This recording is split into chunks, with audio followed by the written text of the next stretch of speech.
the Honorable Chief Minister of Tamil Nadu, Thiru M.K. Stalin,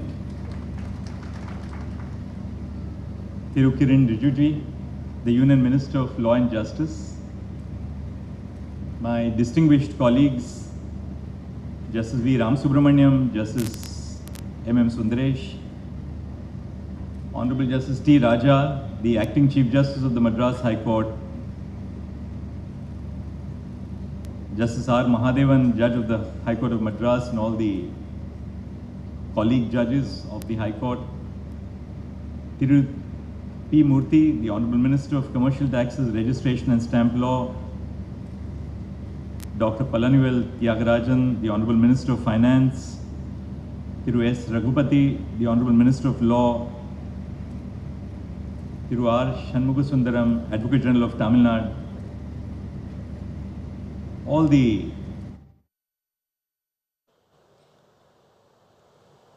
Vandarai Val Vaikumnad. The state of Tamil Nadu has truly lived up to its reputation. Thank you again for the warm, gracious, and heartfelt hospitality. Last year, the then Chief Justice of India visited Chennai for laying the foundation stone for a 9-story administrative block at the Madras High Court. Less than a year later, the state has another project on its card to augment court infrastructure. Tamil Nadu is truly leading the way in boosting the infrastructure of the court system. I have been frequently speaking about the deplorable infrastructure of various courts across the country, where litigants, lawyers, and judges do not have access to basic facilities, such as a clean washroom and a resting space. The courtrooms are cramped with no ventilation. The justice system is choked with the huge pendency rates, and so are the judges and lawyers inside in non-ventilated court hall. In most district courts in the country, there are no sanitary napkin dispensers for women lawyers. In many district courts in the country, there are no washrooms for lawyers and for lady judges, women judges. Studies have shown that a comfortable working environment enhances the work output. I hope that the administration consults all stakeholders and caters to their spatial requirements before commencing the construction of the building. When the former Chief Justice of India visited Chennai a year ago, Thiru M.K. Stalin put forth 3 points for consideration. The first was for the setting up of regional benches, which the Honorable Chief Minister again referred to a short while ago. The second for introducing Tamil as the official language in the High Court. And the third, ensuring inclusivity as a principal factor in making recommendations for the appointment of judges. I would like to use this stage to speak to you about all the endeavors of the Office of the Chief Justice of India in addressing these 3 concerns. I have been striving to ensure access to the Supreme Court for lawyers and law students who do not reside in Delhi. I always say that the Supreme Court of India is not the Supreme Court of Tilak Marg, but it is the Supreme Court of the entire nation. We have introduced a hybrid system by which lawyers can appear before the Supreme Court both physically and virtually. This facility enables the seamless connection between a judge sitting at Tilak Marg in Delhi and an advocate residing in Melur or Virudhunagar. Additionally, we have started live streaming all constitution bench cases. This provides students from government law colleges in Madurai or Trichy the opportunity to watch Supreme Court proceedings and to be educated about, and an advocate residing in Melur or Virudhunagar. Additionally, we have started live streaming all constitution bench cases. This provides students from government law colleges in Madurai or Trichy the opportunity to watch Supreme Court proceedings and to be educated about the way the law is. I must share with you certain facts which may otherwise not be known. During the course of the COVID-19 pandemic, 2.62 crore cases were heard by the high courts and the district judiciary on video conferencing. 78 lakhs in the high courts and 1.84 cases in the district judiciary.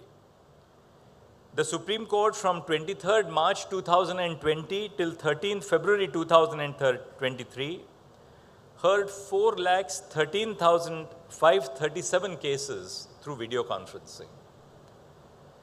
The use of this modern technology has enabled us to reach out to our citizens.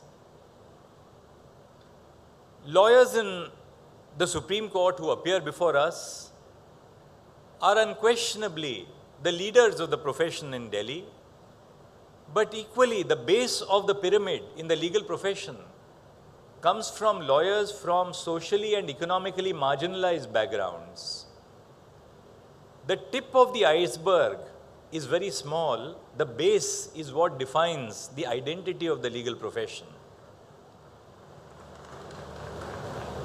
The clients are in day-to-day touch with lawyers from the district judiciary. When a second appeal comes to the High Court, the client in the districts is in direct touch with the arguing advocate in the High Court or through the intermediary of the High Court who has conducted, the lawyer who has conducted the first appeal. Opening up the facilities of the Supreme Court to lawyers not merely from the centers where the High Courts are situated, such as Chennai, but lawyers from all over the country, from the districts, would enable a reduction of the cost, because a lawyer in the district judiciary charge a fraction of what is charged by a lawyer in the high echelons of the system.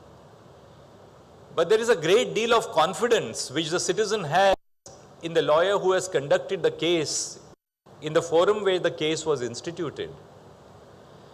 So our effort in the Supreme Court is to use technology to truly make ours as a national court where we can hear the voices of our citizens through lawyers who have an intimate connection with their lives, who know the social conditions in which these social problems which are brought before the court emanate. With respect to the second point of enabling the use of Tamil as an official language in the High Court, perhaps a constitutional amendment would be necessitated having due regard to the provisions of Article 348 of the Constitution. I'm cognizant of the language barrier and the ensuing impact of this barrier on opportunities to young graduates. English is not our first language. We think and formulate our thoughts in our mother tongues. However, I implore all young lawyers who are facing some difficulty with communication in English not to be demotivated. I request the judges of the Madras High Court to be encouraging towards the young juniors and not let language barriers impede effective representation. I was Chief Justice of the Allahabad High Court for a period of nearly 3 years. A young lawyer would open the case by saying, "May it please your lordships," the old colonial form. But the English advocacy very often ended with saying that. The rest of it was conducted in the mother tongue of the lawyer. I belong to Mumbai, and my knowledge of Hindi was deeply influenced by Marathi, my mother tongue. But I found that speaking to the lawyers in their mother tongue brought me in very close connect with the members of the bar. They did not ridicule me for the errors which I would sometimes make in expressing myself in their mother tongue. But they appreciated the fact that a genuine effort was being made to connect with lawyers so as to make them comfortable in the language of discourse in the courts. Because when litigants and lawyers are comfortable with the language of the discourse, they can present their viewpoints fearlessly and effectively. So we as judges must encourage the youngsters at the bar and help them build confidence in communication.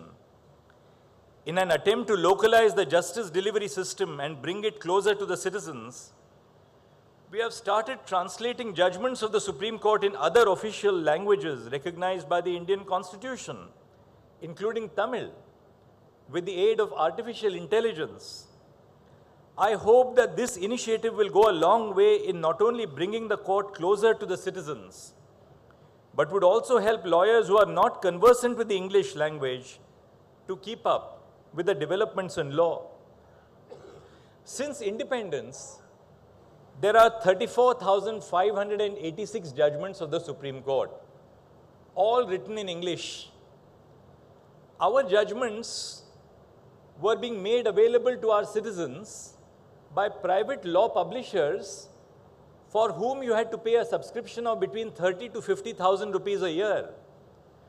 How many young lawyers in the districts or in the taluka courts can afford a subscription of this nature?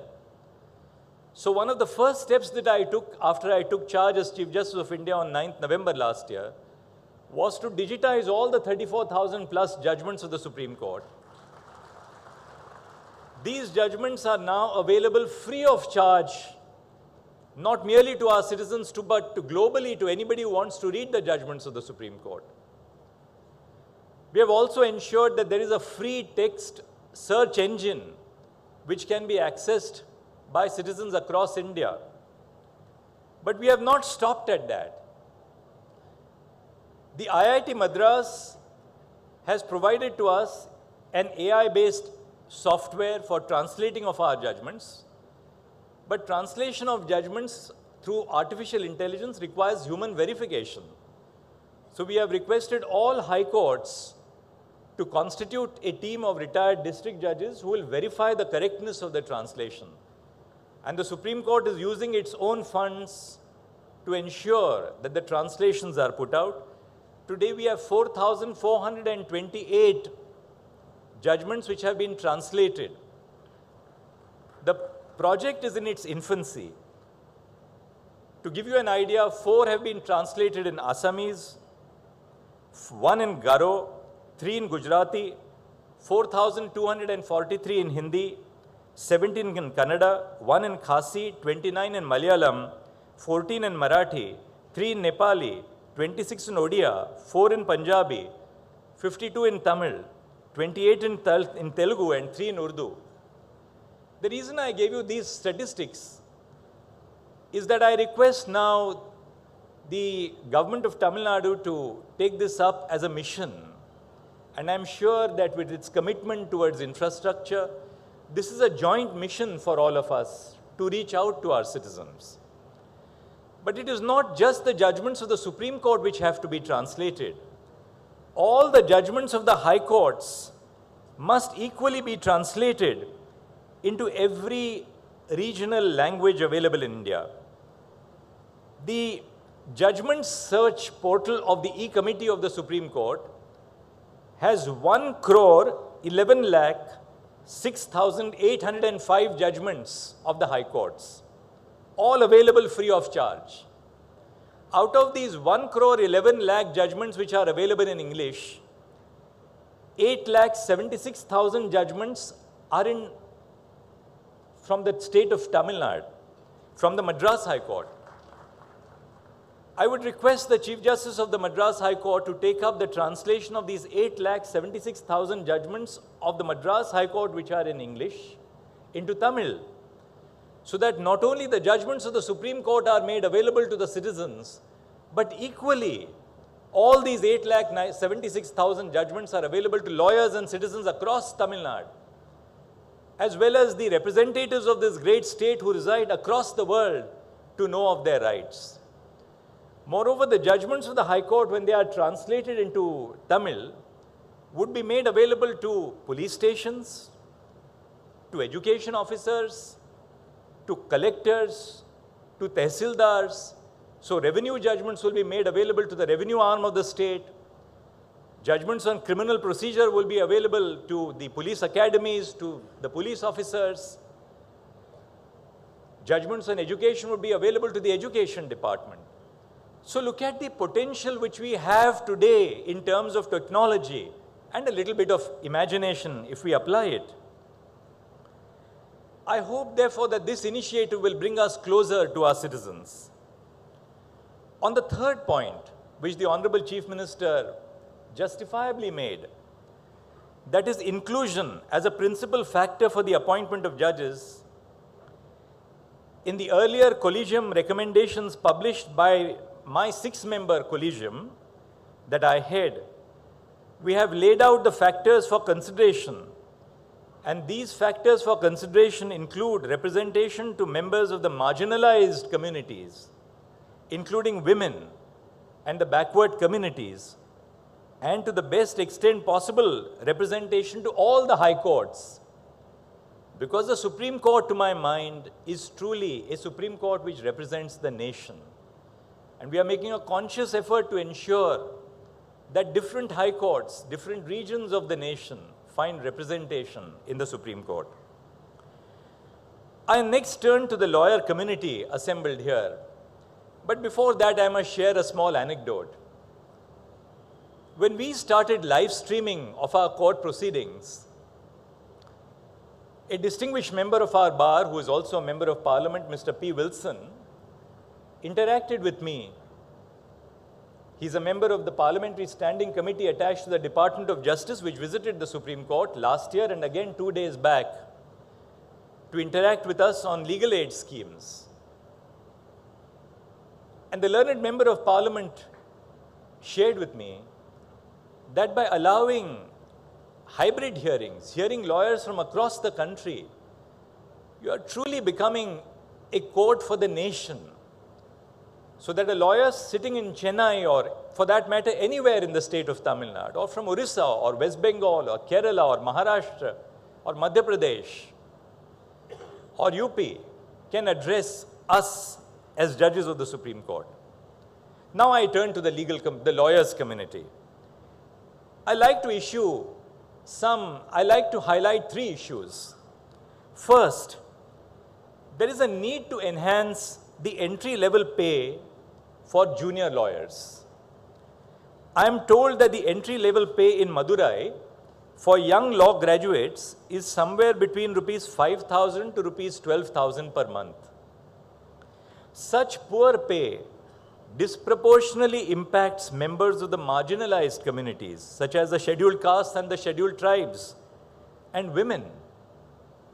The impact of this, or the impact of which, is that it takes the form of an entry-level barrier and forces young graduates to take up other work unrelated to their branch of study just to make ends meet. The law does not become a primary profession for young entrants because they don't make enough money in their chambers. The usual defense by recruiting chambers for such low pay is that the first few years of a young associate's career is a learning stage where the senior mentors them.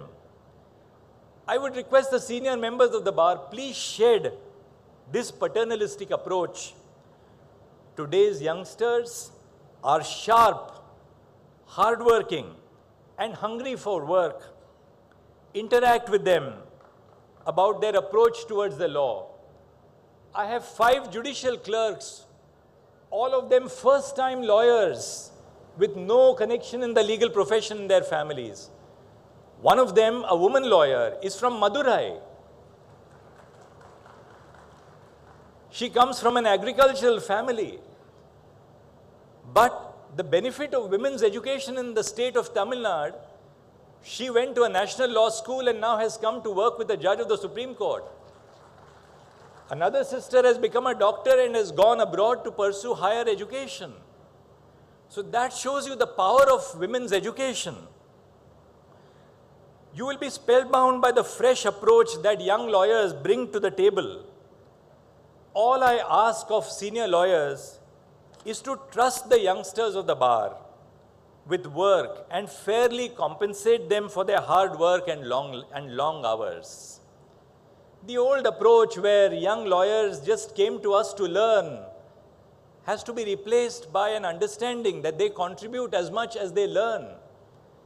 As a judge of the Supreme Court, I learned so much from these young law students and lawyers who intern with me, who clerk with me, coming as I did from different parts of the country with no legal background, but with a tremendous source of optimism and dedication for hard work.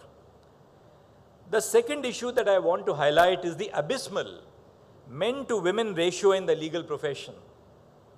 Statistics inform us that for 50,000 male enrollments in Tamil Nadu, there are only 5,000 female enrollments. The legal profession is not an equal opportunity provider for women, and the statistics are the same all over the country. The face is changing. In the recent recruitments to the district judiciary, over 50% are women. But we have to create equal opportunities for women so that women do not fall by the wayside because of the fact that they undertake multifold responsibilities as they progress in life. Chambers are skeptical about recruiting young women advocates. The reason for it is not a lack of young talented women. There is no lack of talented young women, but rather because of our actions being a product of the stereotypes that we hold against women. There are two prominent stereotypes against women that translate to denying women opportunities, and forgive me for speaking about them. Firstly, recruiting chambers assume that women would be unable to put in long hours at work because of familial responsibilities.